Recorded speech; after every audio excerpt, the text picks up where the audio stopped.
Trump campaign legal team knew there was no legitimate argument, fraud, irregularities, or anything to overturn the election.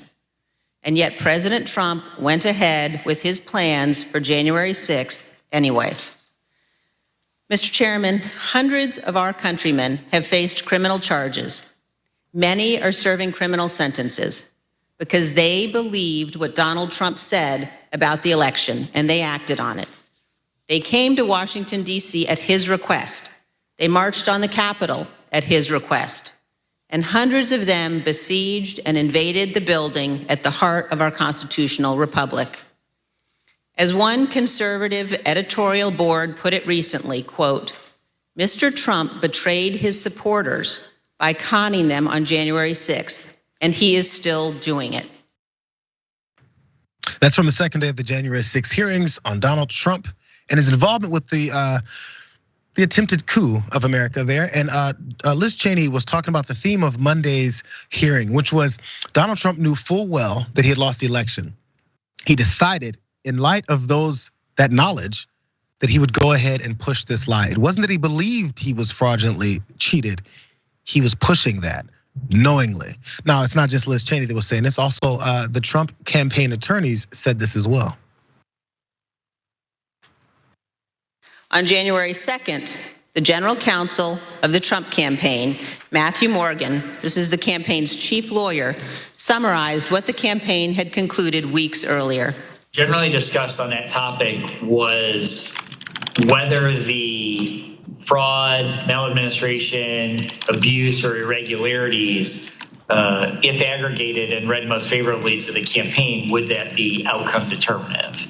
And I think everyone's assessment in the room, at least amongst the staff, Mark Short, myself, and Greg Jacob, was that it was not sufficient to be outcome determinative. The Trump campaign legal team knew there was no legitimate argument, fraud, irregularities, or anything to overturn the election. And yet President Trump went ahead with his plans for January 6th anyway. As Donald Trump watched this, which I assume he has, he released a 12-page memo to try and push back. Here's what he had to say. 17 months after the events of January 6th, Democrats are unable to offer solutions, is what he said in a statement released through his Save America PAC. They are desperate to change the narrative of a failing nation without even making mention of the havoc and death caused by the radical left just months earlier. Don't know what he's talking about. Make no mistake, they control the government. They own this disaster. They're hoping that these hearings will somehow alter their failing prospects.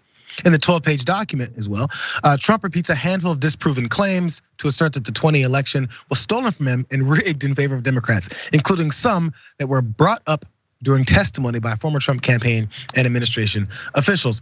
So as he continues on through this random tossing of the same things over and over and over again, it's like he's on repeat. You're supposed to say something different if you look to debunk evidence that's being shown, but I don't think he's got that. So he's throwing anything against the wall. Let's just continue on. Because one section of his statement focuses on ballot tracking claims, for which he cites the Dinesh D'Souza documentary. 2,000 Mules again. In testimony shown earlier Monday, former Attorney General Barr, as we mentioned a minute ago, laughed at the mention of this film, saying that he was unimpressed with it and dismissed the idea that it proved widespread fraud. Another section asserts that Biden could not have won the states of Pennsylvania, Arizona, or Georgia because he got more black votes and Hispanic votes than former President Obama. Each of those states has performed audits and recounts and found no evidence of widespread fraud. See, the difference between audits, evidence, court, all that stuff versus Trump saying, so I got more black votes than Obama did. You're not running against Obama, and this is 2020. What is he talking about? It doesn't matter. He's throwing anything against the wall. A little bit more, because this is the conclusion. This is the basis for why he does anything. The establishment is holding on as tightly as they can to their power as they watch it slip from their grasp. Our country is in a nosedive. Americans are struggling to fill their gas tanks. We're back to this. Gas tanks, feed their babies, educate their children, hire employees, order supplies, protect our border from invasion, and a host of other tragedies that are 100% caused by Democrats who obtained power through a rigged election. And the people of our country are both angry and sad. Many people see that as him virtually saying, I'm running for office again because we have to save this country. The problem is once you have some charges brought up on you on inciting a riot, insurrection at the Capitol, you probably can't do that.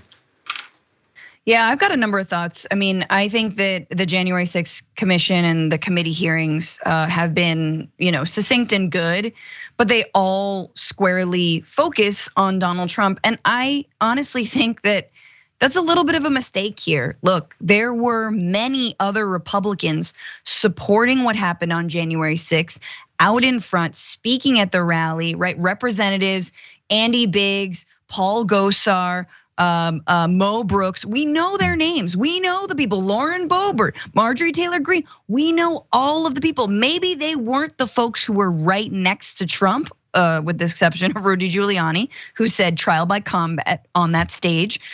But I don't understand the strategy of just blaming Trump for the election lies. That's BS. We know that everyone was repeating those lies, and if they weren't repeating those lies, they are currently implementing voter restrictions and suppression that go along with the idea, the myth, that the 2020 election was stolen. They're currently fine with the persecution of election ballot workers, poll workers, right? And anyone who had anything to do with counting of actual valid ballots. Those people have been iced out, they've been terrorized, they have been, they're leaving their county boards, etc. So this whole thing is like, I still don't know who this is for. This is for like the ghost of George H.W. Bush. Do you know what I mean? Like it, and I think it's great. It's good we do this. It's good for the record. I'm not holding my breath on how this record in the future is gonna save this democracy. I don't think it will. I wonder if as they go, I think they're gonna have like 7 or 8 days of these hearings spread out over the next month.